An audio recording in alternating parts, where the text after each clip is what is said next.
Sveiki visi! Mano vardas yra Rugilė, o šalia manęs mano triušytė Gilė.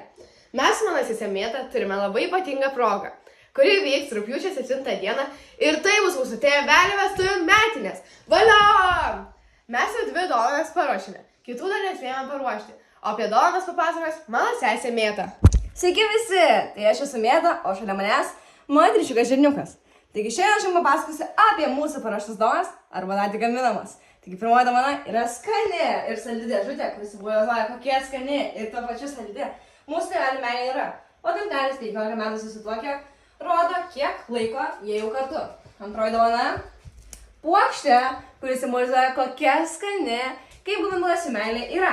Trečioji dovana bus padarytas širdelė, o viduje bus zefiriukai, kurie simbolizuos kokia švelni ir saldi jų meilė yra.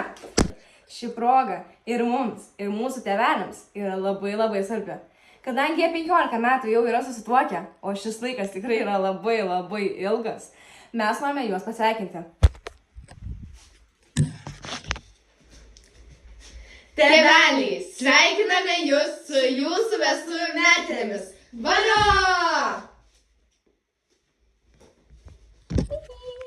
It's all